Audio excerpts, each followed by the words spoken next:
Welcome all to episode 115 of Keeping It Real. I'm your host, Kadis, and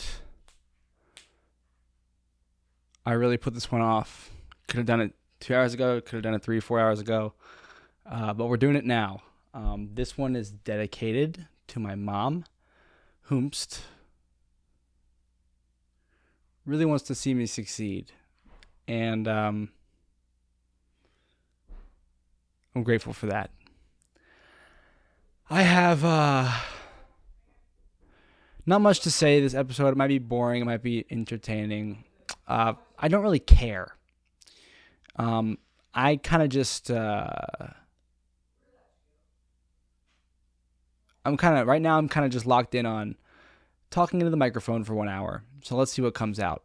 Watched a pretty cool video earlier today about Jesus. I'm not religious, and I think because of that, I often dismiss a lot of things that are, such as a video like this. But I clicked on it, and I watched it, and it was a 3D rendered map of Jerusalem. I don't know, like the city that he was hung on the cross in. And it showed like his and his disciples' paths through the city from building to building, or at least what is believed to be, throughout the day, where, he had his Last Supper, and then, I think it was in the morning time, he was hung, and then crazy stuff, because you think about it, and you're like, actually, Jesus was just as real as, Napoleon. And I do believe that Napoleon was real. I don't think twice about it. But with Jesus, I'm often dismissive. Now, let me get one thing straight. I don't think that he had miracle powers. I think that the circumstances lined up in such a way, and certain things happened just so perfectly that the way history unfolds, the perfect game of telephone is played, and we are today left with the Bible and millions of loyal, God-fearing human beings that use religion, Christianity, Judaism, Catholicism, as a way to cope with how depressing it is that we're just going to die. I actually think, honestly, all things said and done, I think that it's a fantastic way to cope. I've always said this. Sometimes I say it more as the values that Christianity upholds are fantastic to live by. But now I'm telling you, it's great. It's great to decide you want to cope in this way, and to cope with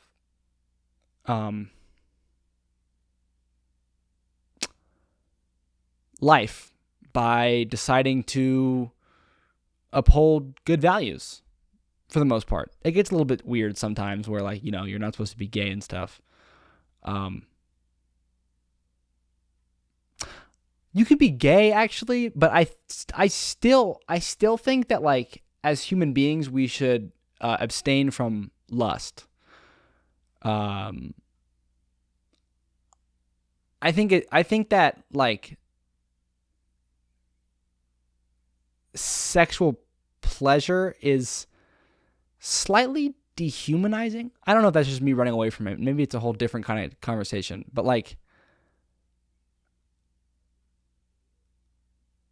anyway, interesting video. And I was kind of making myself watch it and thinking, interesting. I was falling asleep. I took a nap today. I'm never supposed to nap when I don't have Keeping It Real done, but I could not keep my eyes open. The stress of being home and, just life, it's weighing on me, and I couldn't keep my eyes open, and I fell asleep. In the scheme of my sleep schedule, it was a 30-minute, 1 hour nap. I am not worried at all because I'm so tired. I know I'll have no trouble falling asleep tonight. And although I'm down on myself for starting this episode so late, it is the earliest that I have started an episode since I've been home here in Charlotte. This is the third episode of me being back home, and it is the earliest I've started. I have an inkling that I will spend the most time on the title card, and it may just be the best. No way to know that. Yesterday night's episode had 6 watch time hours with, I think, kissing 40 views, which is ridiculous. Who are you listening? I think there's 6 of you. There might be like 2 or 3 of you, and then like 10 or 12 of you that listen to like 20 minutes each. And for some reason, my brain will only count the ones that listen to the full hour through. And I know that like that's literally probably only one person, my mom. I don't think anyone actually locks in for the whole hour. Or even if they have it on for the whole hour, they're definitely doing other things. My mom will be on a walk when she listens, but I know for a fact that she's like totally listening. So yesterday we came up with a genius idea. The jackkadis show. I was like, this is genius. I don't. We're gonna keep it as keeping it real. For a couple reasons. Well, and the jackkadis show will happen. The first episode will probably be this Thursday. But the jackkadis show is going to be guests only.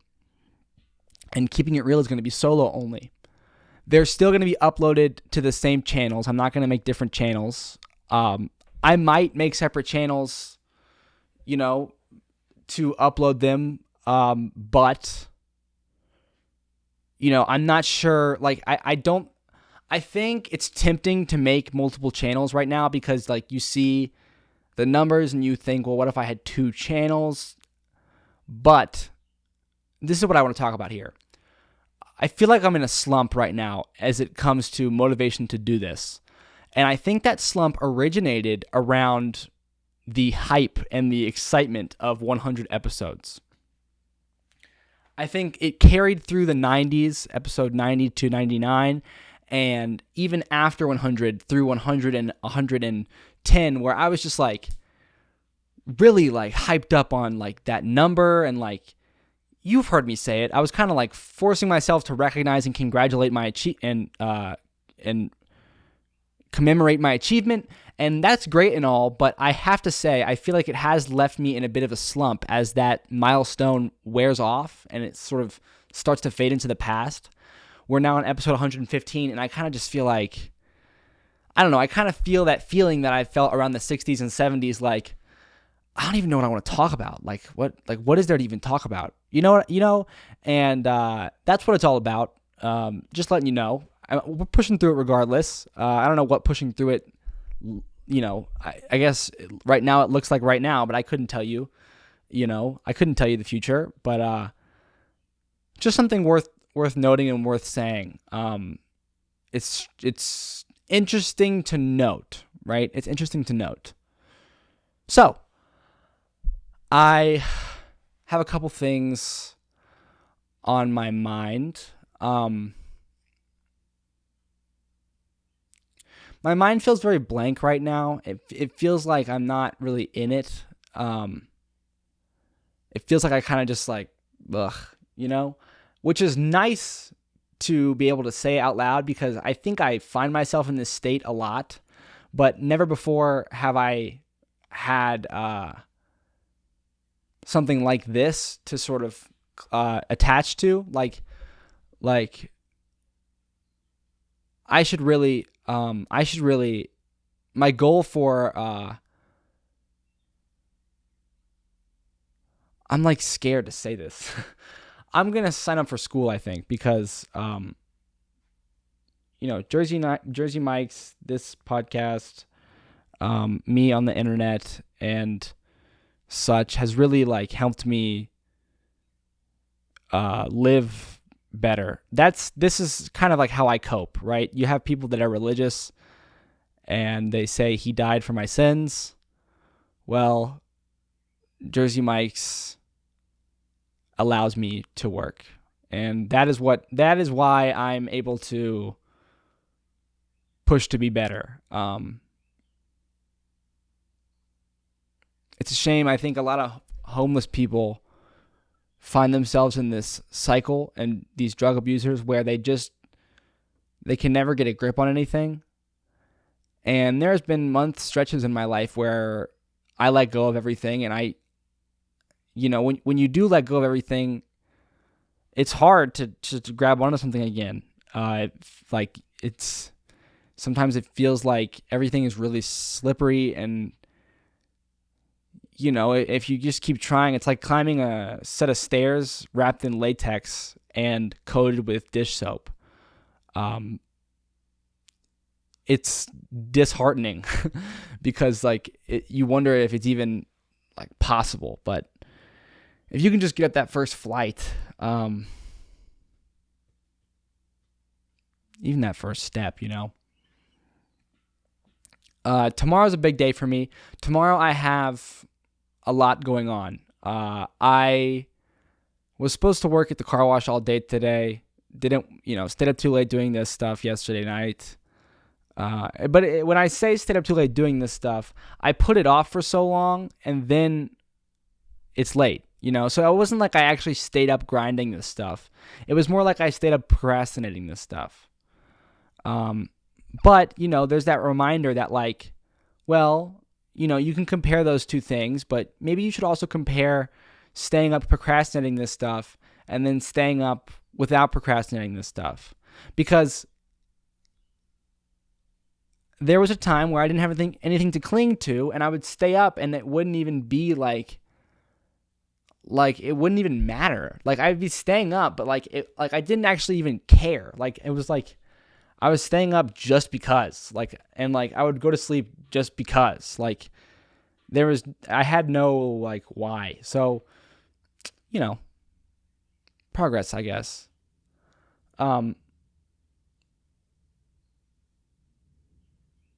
I'm grateful today. I have a brand new iPhone. It's the iPhone 16. I traded in my 11, and I'm very, very grateful. I didn't pay a dime. I still don't even pay for my phone bill. And I just wanted to say that. I wanted to say how grateful I am. I feel like people say it's important to say the things you're grateful for, and I'm grateful for that because, like everyone else, I need my phone.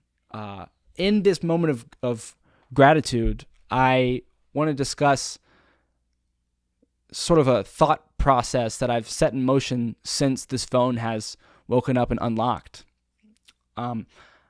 It doesn't need to do anything other than text and call.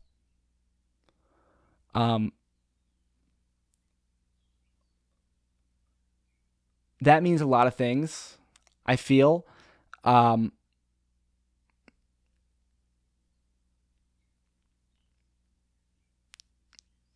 And it's kind of like the chicken thing. This is just how I want to live and how I want to do it. So I'm going to give it my best shot. And anyone that's doesn't get it, doesn't have to, because I get it. This phone is a new phone. It's shiny. It has a nice case on it, protected. And I'm going to be carrying it with me like I do with any other phone I've ever had. And the only reason I ever need to be touching the screen or using it is for direct communication with human beings that are currently involved in my life. I will never scroll on this phone. I already played Spotify on it. But I don't, and this is where you guys are going to be like, what are you talking about? You're going to, no music on your phone? Yeah, no music on my phone. And I get frustrated. My tone is frustrated right now, I guess, because I'm exhausted trying to explain this to people. And I have to remember that I don't have to, right? So the only reason that I would be now is just because for the sake of me doing it, rather, more than so you understanding why. So here we go. Like when I make my chicken in the oven without any seasoning, I don't need music.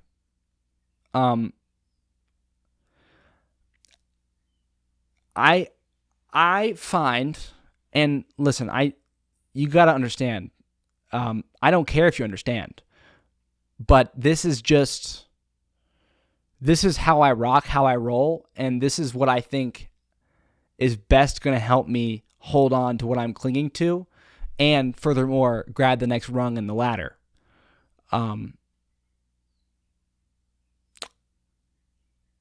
Music helps me escape.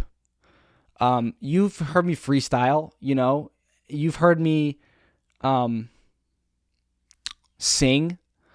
It all comes from the listening, the act of the listening. I love the music. The music helps me escape. I love the way that it sounds, and certain kinds of music really I feel deep within my soul. Let me tell you about what happened to me today. So I met with my dad to swap this phone out, and then he took me to lunch, got an amazing sandwich with the, good God, sometimes, do you guys ever just like, some people are just so beautiful. Holy shit.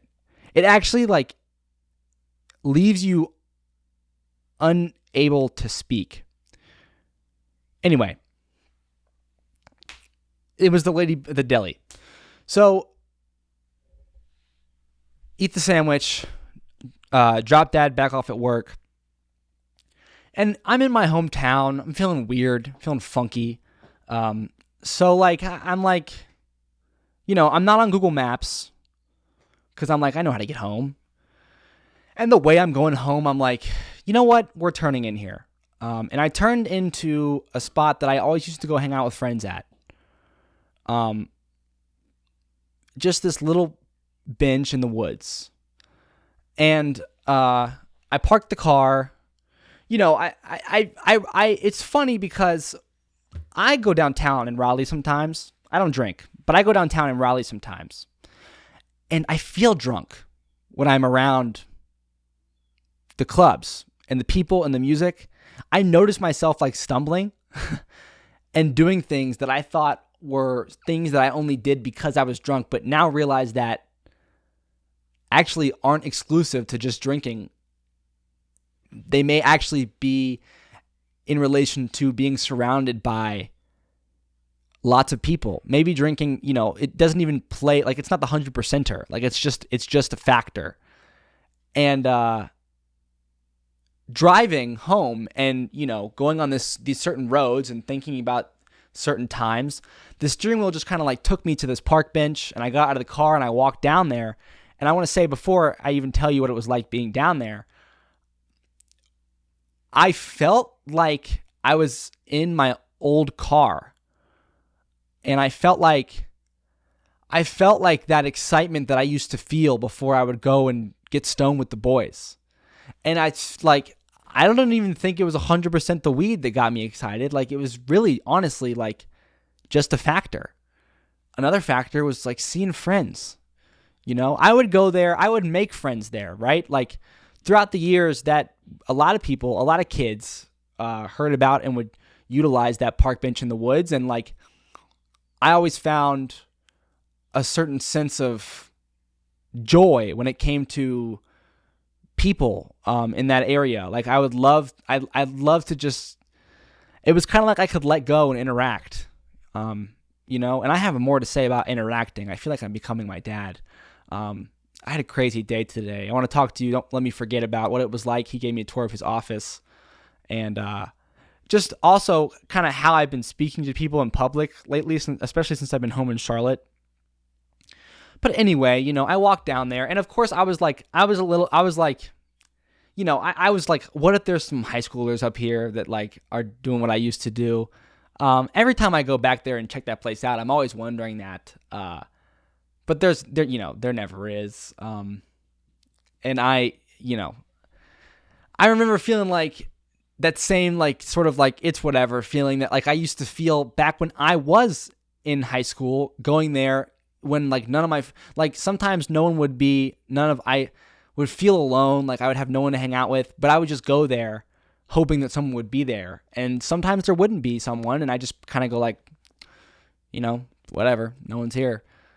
And I got out of the car just earlier this afternoon, and I walked down there.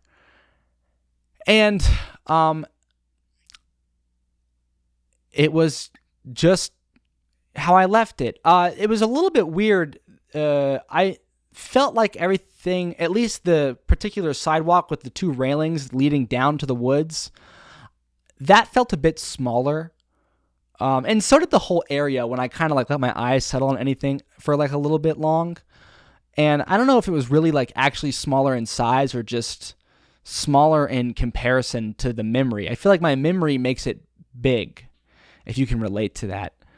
And I thought about all the things that had happened and all the times that I had. I remember one time I had this like breakdown where I threw this thing and was like, maybe I was crying and like mad at a friend. And one time I like, I thought about all the times that like I was like crushing on somebody, or I could tell a girl liked me, that we were around there. All the times that like it was just good back and forth with buddies getting stoned, and like I let it all come over me. And then I'm walking down the path, and there's the benches which they replaced, and the board which has been replaced, and it's new. But I thought like whatever, things used to change like that all the time back when I used to come here every day, and it just is what it is. And I'm standing there just kind of taking it all in, feeling it. It's like this really beautiful by a creek in nature. It's actually amazing. And I jumped up on a table. And it was this like 1 step, 1 foot jump, other knee high up in the air, like gallop almost, where my leading foot just kind of found the surface of the table like perfectly. And I just all of a sudden was standing on top of this table. And I remember how much I used to do that just because like we were down there and I was bored, and I would just jump up on that table. And I was like, wow, I mean, I was just having a crazy moment by myself. I thought about, sending a picture to a friend or someone that would recognize it, or maybe posting a picture of it on my Instagram story. But I thought, who cares? Who cares? Like this is already a lot. Let's just, let's like push the thoughts of like maybe things that I would contemplate out, and rather just let the thoughts that are going to come. So I'm there standing on the table, and like I jump from tabletop to tabletop because that's what I used to do. And then I hop down, look around for a bit more, and I walk on back up. And as I'm walking out, I see like this rooftop that like is close to this hill that like one time I climbed up on the roof and jumped off the roof to the hill. And there's these 2 girls watching that I thought were both really cute. And they were like, oh my God, he jumped off the roof. And I just like can't believe it. I can't believe it. I wonder like how long is it going to take for me to start forgetting everything? Because all I remember now are like little bits and pieces. Insanity. And this is the craziest part of the entire thing. At this point, when I'm walking back up, right, this is when I would normally have been high, stoned, baked, tossed, oven glazed, shell. That was the word that we used that we thought nobody else knew. Shell, like a seashell. That was when I'd be shell as hell. Whoa. And I thought to myself, like, wow, I almost felt high walking out of there. And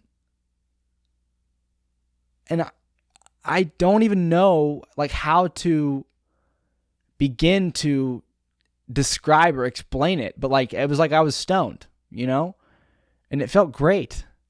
And I got into my car, and I felt like even though I'm about to start paying my own bills and this and that, and so much has changed, and I'm older and everything, I felt like mom and dad were like waiting to hear from me, or when I was going to get home, or like I felt like I had just told my mom like I'm coming home in 10 minutes, 30 minutes ago. And it was like that feeling of like not a care in the world. Like it's whatever. I'm on my way home. Like, it don't matter. So I thought, well, this is really weird that I feel this way in my car right now. And I remember I like rolled the windows down like instinctually. And once again, I felt like I was back in a 2007 FJ Cruiser. Like I can't even, like, the engine, like, even, it's just, I don't even know like how to tell you, like how to describe this to you. I drive a 2014 Subaru Forester, and it's nothing like my Toyota was. It's lower. It's just, the doors don't sound the same. It's got a sunroof. It's just not, it'll never be what that was. But for some reason, like in that parking spot, in that moment, the engine sounded the same. It had the same hum to it when I started it up. Even though it's push to start. My Toyota, I didn't even have a key fob. It was just a key, and I would crank that thing. I felt like I could hear, it felt like when I pushed that push to start button, I had the key in my hand. And like my fingers just like went to the windows, and I rolled the windows down. It's only since I've been back here in Charlotte that I'm like rolling my windows down. I never, my windows stay up when I'm driving my car. Like I felt like I was in the Toyota. And I went to my phone, and I'm like, well, this is a no-brainer, right? So I start searching for my old Spotify account. The real jackkadis, that's the username. And I find a playlist that I had made. And you know what? That this playlist that I had made and clicked played on, I think I actually made it like my freshman year of college. I think my music from that time period, the playlists at least, were lost on a different account. I can't seem to find that account. But I wasn't even thinking about that at that point. I just like wanted to find an old playlist, and I clicked play, and Polo G came on. I think it was like War Crimes or something. And it was like the way the bass came out of the speakers. It was weird the way that my hand was touching the steering wheel. It was, and like my butt adjusted in the seat. It was like I was 17. Like I felt like in my car, I'm the king of the world. Like it just washed over me. Like I was back. Like I was back. Like I had a nice buzz. I smoked whatever I smoked, a couple Jeebs with the guys, said peace out, I'm headed home. And pulling out of that place with the music blaring was really sealed the deal. And I was like, wow, I am him. Like I just traveled back in time. And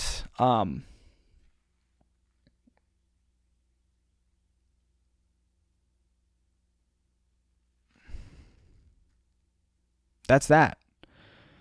I don't even know how to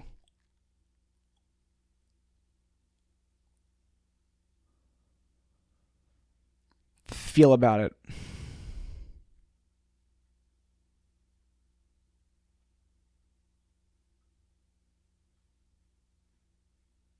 So, in other news, I'm becoming my dad. I went and visited his office today, and lately, especially back here in Charlotte, I've really been like projecting my voice and feeling natural in conversation. And I don't know, like I've just been noticing this, and I spoke with the lady at the receptionist, and she laughed, and we just conversed, and then my dad came out, and I had a visitor badge on, and I realized I was about to get a tour of the office. So I go through this door, and there's things happening, people walking. It's not a busy office, and it's not a huge office, but it's definitely an office, and it's a very nice office, I will add.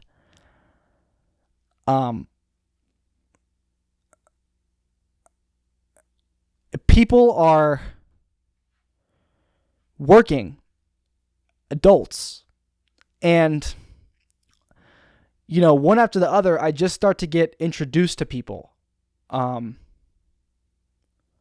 First it's this person, then it's this person, and then it's this person. Notably was a girl who I thought was very pretty, and it was her first 2 weeks. She had just gotten hired, and it was her first 2 weeks, and she was sitting at that desk, and I heard that it was her first 2 weeks, and I'm talking to her briefly, and I said congratulations, and I just couldn't believe it. Like how like she's probably close to my age, and she's starting out working where my dad works.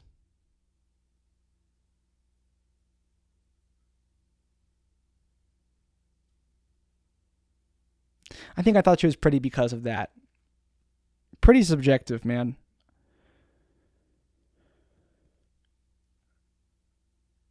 It's different every goddamn day. Like I feel like when you're young and you fall into the pitfalls of insecurity, you find people that look like they don't eat a lot or they have lots of nervous tics. Like you find those people attractive. And then like you grow up and it's more about like people with like fit bodies, like you find them attractive. And then you grow up more and then it's like interesting minds. Like you find people with interesting minds really attractive. And somewhere in between there, it's like you find people with like good work ethic and dedicated mentalities attractive. And it's like, how is anyone supposed to,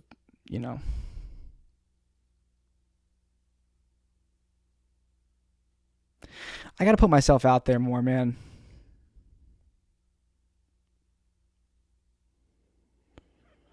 I can't believe like it's laughable that I found a place where I'm outnumbered gender-wise, 30 girls to 1 consistently. And I went there and it's an exercise class. So I get to exercise. And I went there again and I just stopped going. Why? Like, why? Like, why would I stop going to that?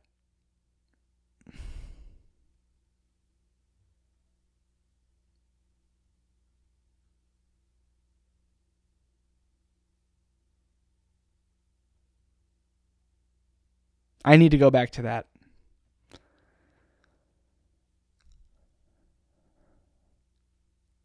I went like twice. Why wouldn't I go every week?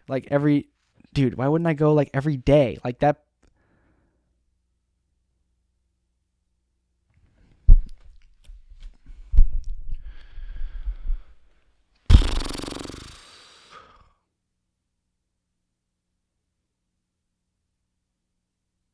So now we're at the halfway point of the episode.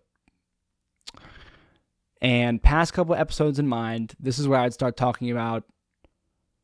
This is where this is where like it's almost like a warm up essentially.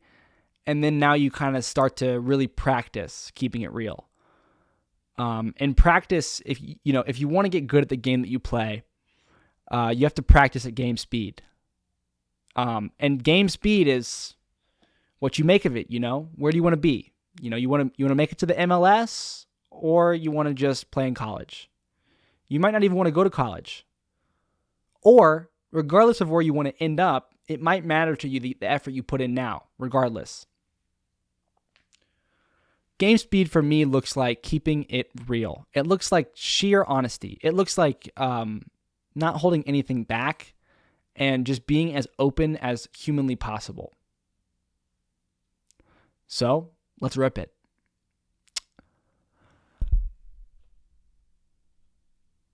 I'm thinking about a lot of things.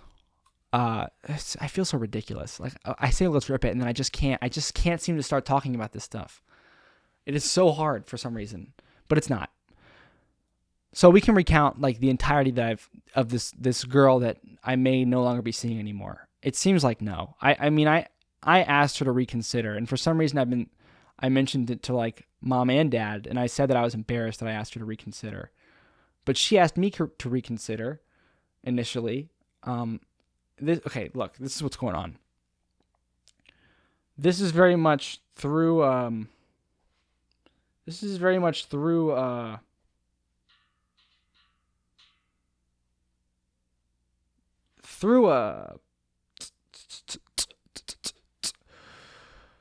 I don't know what's going on. So I've got a buddy that I met when I started working at this job, and he seemed to really like me.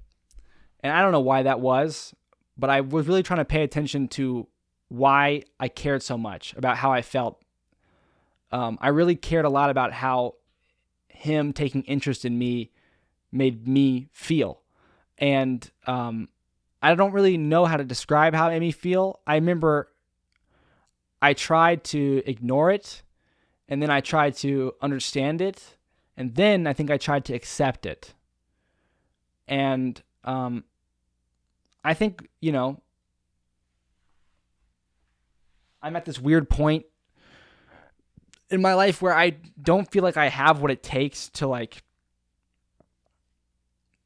I don't know. I moved to Raleigh, and there was these guys at the pool table, and now I live with them, and they're my best friends. And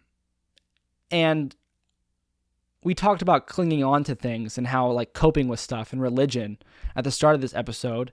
And it was very much so that I did cling. I cling. And matter of fact, I was clinging so hard to these guys that I met at this pool table that I was worried that they would realize how much I wanted to be their friend. So I would purposely like wait to respond to texts and like plot the next time I'd see them. And like, try to, figure out when they ate lunch and I just wanted to insert myself in a way that like wasn't off-putting. Like I didn't want them to feel, it was really Sam in particular. I didn't want Sam to feel like stressed out because he felt like maybe I expected something back from him, i.e. friendship. Even though like deep down, it was like I felt like I couldn't even tell anyone this, maybe even myself. And I wonder what a Keeping It Real episode would have looked like back then and what I would have said. But, it would have been hell. Trust me. Like you would have heard some crazy things come out of my mouth. It would have been very interesting. I wish I started earlier. But I didn't have anyone to talk to about this stuff. So like these things kind of just like manifested within my mind. And, it was very much like trying to grab onto some rhyme or reason for just anything. And it was like, me and this guy are going to be like, if I can help it, we'll be friends for the rest of our lives. And you can and you can't help that sort of thing. And I'm, I think Sam and I ended up being such good friends, not because I did all that crazy stuff where like I was all up in my head, but because he is just simply the kind of person that didn't mind the feeling of someone else clinging to them. I noticed this actually when our third roommate, Jose, their friend from home, moved to Raleigh to do school the second year that I had known these guys and the first year that we all lived together. I noticed this because when you move from one place to another, it's stressful, especially if you don't really know what you're doing, but you make that move. I can't believe it. And me and this third guy are a lot alike. I've come to realize. And initially when I met him, I noticed, and still I notice. But although, I feel like he's really becoming like his, I recognize myself in him, I think. And that's why sometimes I think him and I don't get along as well as the others, because recognizing yourself in someone else is really terrifying. But he would, at least through my eyes, cling to Sam. And I was able to like see this in a third point of view and be like, huh. So then I think what I started to do is like, I started to think like, I wonder how my friendship with Sam could strengthen or just change if I just intentionally started to find other things to cling to. And through that, I found this. That was a factor in the creation of this. I know when I tell the villain origin story to this show, I often accredit my a failed relationship where I tried really hard and it didn't work out. And that was certainly a big factor, but so was like the relationship between me and who I'd consider to be one of my closest friends.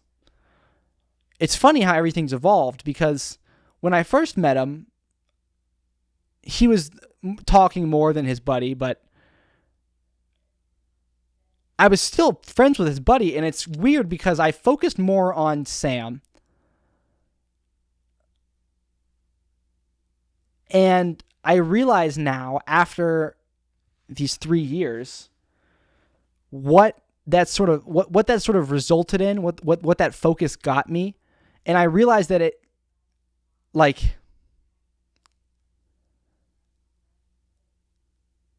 it's just interesting how close I feel with Zach. I feel like Zach and I really are locked in the mind. And I never felt like I worked for Zach to work to feel like that with Zach, I never felt like I really preyed on that ending. I really, all I want to do is feel really close to this dude, Zach. All I was just nice to Zach. I just remember just all I ever thought was Zach's a cool dude. I like Zach.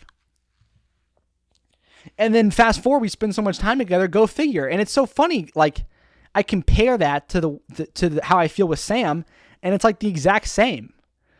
Sam and I just feel like we're locked in, like homies that live together, and it's going to be sad when they move out, But it's weird because I remember there was a time when I was Sam is I was living for Sam. It was really rough.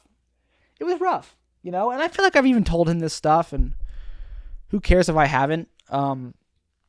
It is what it is.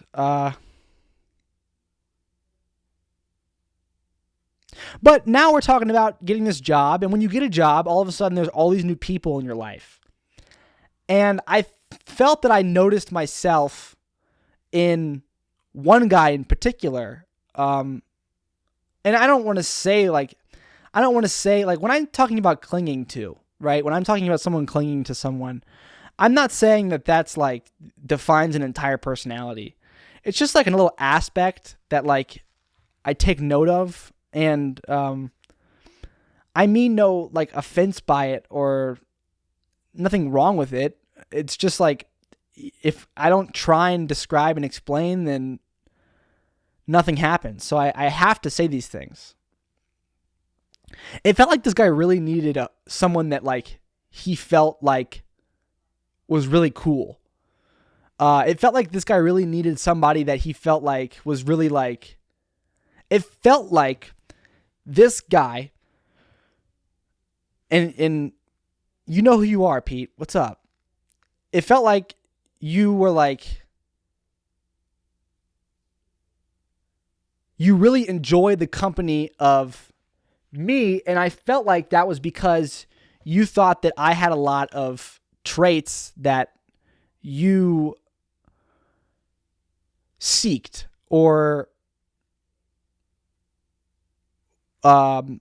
yeah. And when this has often happened to me, and it happened a lot, especially in school, because there's a lot of people when you're in school, in high school, and sometimes, or most times, or maybe all times, Pete, I've never had a friend like you. And I think that's because most of the time when someone, I think I mistake this inkling as something to like completely run away from. And I think I used to run away from it because there was like a deep feeling of like, why the hell would this person ever want to, have any of my traits or show any interest in me? I have no idea who I am. Can they not see that? I must be hiding it really well. I don't want to hide and lie from anyone, so I'm just going to get the hell out of here.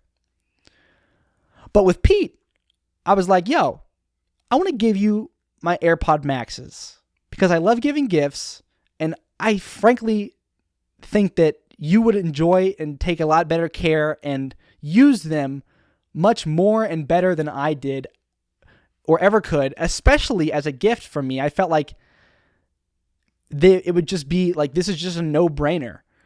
And even now, recently, I've been thinking a lot about all this shit that I have, and like, I just want to give it all away. Like, giving gifts is like, I think giving gifts is like something I really like to do to the guys. I like to give the guys gifts. Or just things. Like, they don't, like, it's not that deep. Like, yeah, I didn't wrap it, and like, yeah, it's owned by me, and yeah, obviously I'm giving it to you because I don't want it anymore. But like, I love you, bro. Take this. Like, and that's not something that I would like. That's not something that I would have felt like I would have felt like gross doing that to somebody, because I would have felt like I was in my head. I would have been like, why are you doing this? Like, this is just like gonna make him even more interested in your character and like figuring out who you are. Like, don't you want to run away from this guy? Like, why does he want to be friends with you? Or why does he seem so friendly? And from his side, listen, I get that. Like, from his side, he might be like, what the fuck are you talking about? Like, it was never like that. Like, we just happened to be in the same place at the same time. And matter of fact, I thought you were really interested in me. And like, that might be like, I don't know. Like, I'm just saying, like, I'm just saying my side. Like, I get that it could be completely wrong, and I'm ready for that. And I think a lot of people aren't ready for that. I feel like a lot of people would never say anything like this. And I get it. I'm not calling him up and saying it to him because I don't want to. I don't know why I'm not doing that. But like, this is keeping it real, man. This is what I do. And he, and so we become bros. We become bros. And I definitely wasn't perfect. There's a lot of times where like I wouldn't answer phone calls or respond to text in timely manners. But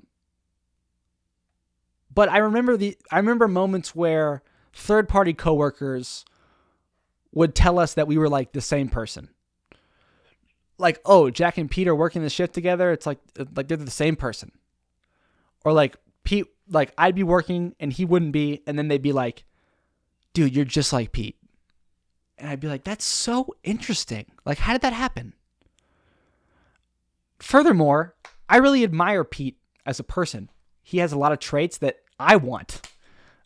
He's a mechanical engineer, and he is such in like such a weirdly graceful manner. Like like, yes, you picture ideally like you study all the time and you work really hard and you earn it and you're really organized. And I think Pete does all that stuff, but like I went with him to one of his classes and like he doesn't like he barely takes notes. He just like remembers everything. But don't you understand? He's about to graduate with a degree and I'm not even in school. So like it doesn't matter. Like I think he's so cool for about to be having a degree. And like that's a lot of the friendships that I've had since I've moved to this college town have been like that. Like all these people are about to obtain a degree, and that's 4 years of super hard work. And like it doesn't matter how they did it. They all did it in their own unique way. And it's extremely admirable. So, it's hard, it's hard when it feels like I'm getting set up with somebody, through a guy in a friendship like this. And I'm going on dates and it feels like everything that happens between me and this person also gets immediately relayed to this guy. And in yesterday's episode, I kind of got pissed off. I was like, stay out of it. Like, this isn't none of your business. Like, I don't want any of your help. And that was so ridiculous for me to say. And I remember after I said it, I was like, I shouldn't have said that. But I want to apologize because I shouldn't.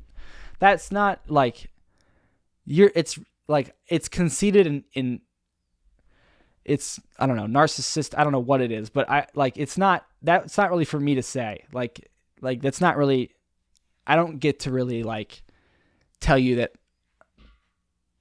I don't want to receive a text message. Like that's not really how this works.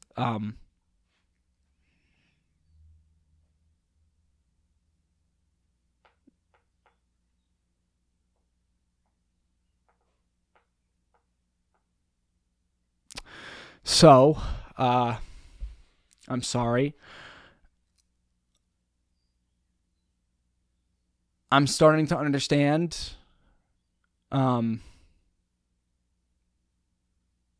that you, especially Mom, you said a lot of great things to me before I started rolling on this episode. And I know, you felt like you weren't getting through to me or helping, but,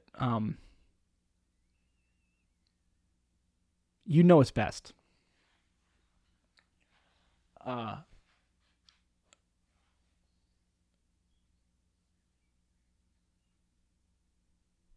And I'm not saying you guide my life, but I am saying just as much effort that I put into following my own thoughts and ideas, I owe to yours. And vice versa. Obviously.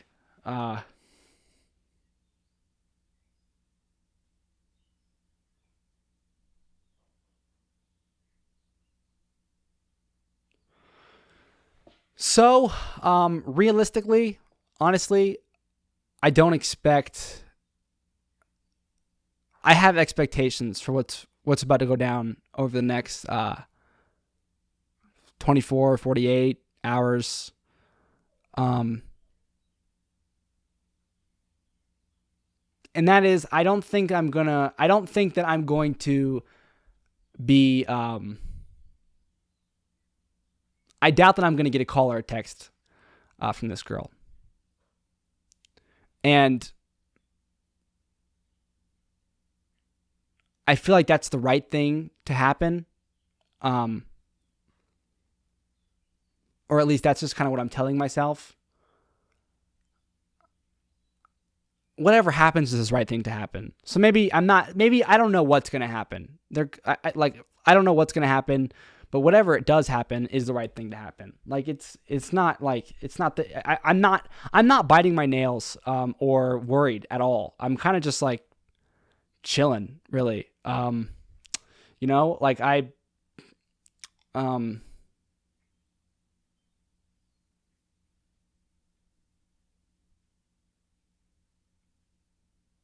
Tomorrow's a really big day. Most excited upcoming in my life is probably hopefully the first time I ever beat the Ender Dragon. We as an apartment are going to fire back up our Minecraft server and beat it in hardcore mode. Yes, that means if even one of the four of us dies, we must start over. Now, I feel guilty because I have work. I'm prepared to find someone to cover one day if maybe this is the day, or everyone's really itching to play on a certain day. I think it's over a 4-day span where no one has a lot of schoolwork or anything. And to do it, even though I can run it on these Macs, these Macs are kind of sacred. I just don't want to abuse them because they get abused every single day with rendering videos and uploading videos. So I don't have any money. So, and I'm about to start paying rent too. So like, I'm trying to baby the hell out of these, these pieces of beautiful Apple product. Because if they die, like I really am screwed. Like I'm gonna have to start going to public libraries. Like it's gonna be rough. I gotta start getting money for emergencies. Because that would be like that's the kind of stage we're in, right? Like we just hit the 1 year anniversary on YouTube. The numbers keep going up, and regardless of the time we've been doing it or the numbers, this is really helping me. I think talking through stuff is really helping me find direction. And I've always felt like I had so much energy, but like I could never point in a direction for long enough to like release it, right? But this is really making me feel like I'm pointed in like a sturdy way. So I gotta start putting serious money in a certain account so that in the event of equipment failure, I do not have to think twice and I can just go to the store, pick up a new one and roll. Cause that's sort of like, that's where we're at right now. Like now it's like we're starting to understand like high highs and low lows. Like you get excited for a milestone and then now sort of you feel like you don't want to record and like what it's like, you know, doing this and this and like this and this and like all these aspirations. Like you want to make the videos more like this, start doing this. And like, that's all great. But like you can't let it crash down because you didn't have the foresight to understand that equipment does not last forever. These cameras are starting to have serious miles on them, especially this one rolling right now, this XA70. I've had it for a year now, and it's I'd say it's probably filmed over 200 hours of footage, 250, and I don't know what they're rated for, but it's been to New York City and back. It's been in backpacks. It's been. I try to baby it now when I carry a plate, and I always babied it because even when I bought it, I understand that it was super expensive and like I want it to last as long as possible. But like, you know, there's only so much babying you can do. I can't like this isn't like a car. I can't just like keep up maintenance with it. Eventually, it's going to need to be replaced, and that's probably going to be sooner than later because I'd imagine that it's going to keep on working for years to come, but the quality, the sensor, and the speed at which it operates are going to deteriorate because that's just how it rolls, you know, that's how it goes. That's how computers work. So I'd like to, you know, before that,